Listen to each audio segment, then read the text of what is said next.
Once the Panathenaic procession left the Agora, it started its ascent to the Acropolis.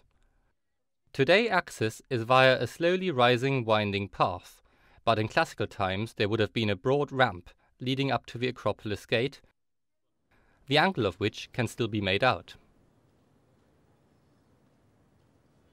As the procession climbs up the hill, it looks straight onto the Propylaea, which is the only entrance to the Acropolis. From ancient descriptions, as well as the remains, it's clear that the Propylaea was highly elaborate both in its design and decoration, but it probably had little religious function. One thing it clearly did is add to the experience of entering the Acropolis, with a view of the site's buildings and statues opening out suddenly as you walk through it. It is a unique building in various ways. The procession would enter through a set of stairs, the outlines of which are still visible, and the design is brilliantly adapted to the difficult, sloping site. The roof of the gate is lower at the sides than the center, for example, but the proportion of column to steps is kept by having 4 white marble steps in the center, but only 3 at the sides. The columns inside the Propylaea, supporting the ceiling, also needed to be taller than the external columns, which were topped by a frieze. The architect came up with the elegant solution of using thinner Ionic columns on the inside of the building, which are neatly concealed by the wider Doric columns of the facade when viewed from the front.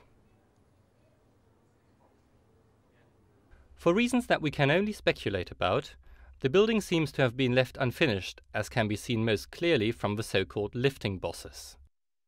These were used to put the marble blocks into place, but would normally be removed once everything was finished. To the right of the Propylaea, and also visible during the ascent, is the temple of Athena Nike, or Athena the Victorious.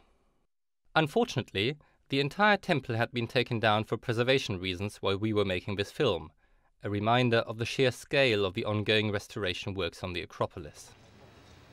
There is little that we see today that hasn't been restored in one way or another.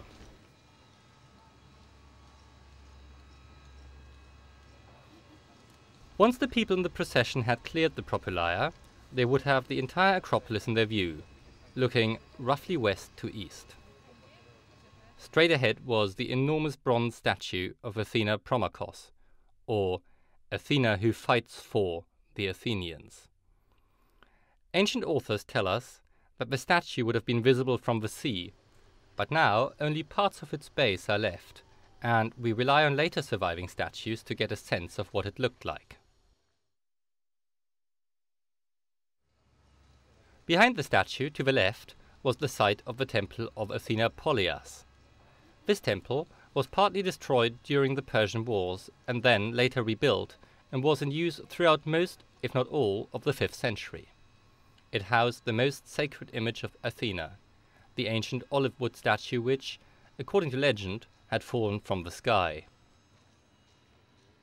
After the Persians had left, the Athenians vowed never to rebuild the destroyed temples. Instead, they used some of the debris for building the north wall, creating a memorial.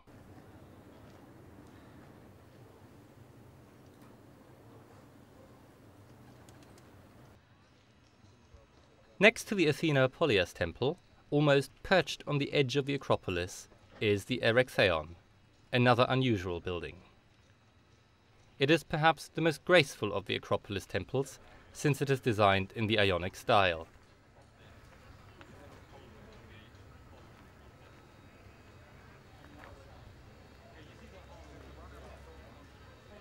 Architecturally, the Erechtheion is marked out by its unusual ground plan with its complex layout and external porches. Particularly striking are the statues of young women known as caryatids, used as columns.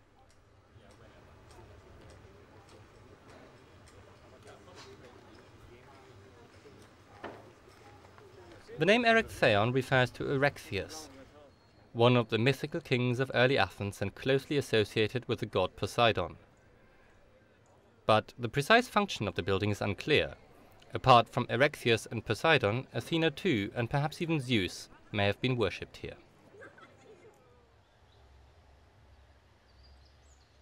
Various religious stories are associated with the Erechtheion.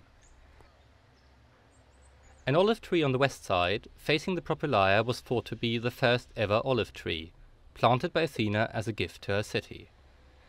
And not far from it, there is a salt spring which, legend had it, was created by Poseidon.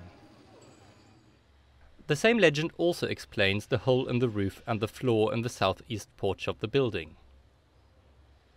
This is where Poseidon's trident flew before it struck the ground and created the spring. On the far side of the Erechtheion was the great altar of Athena, where the livestock that formed part of the procession would be sacrificed. Presumably the altar was at the center of much activity. Once again, though, we have little more than the site left today.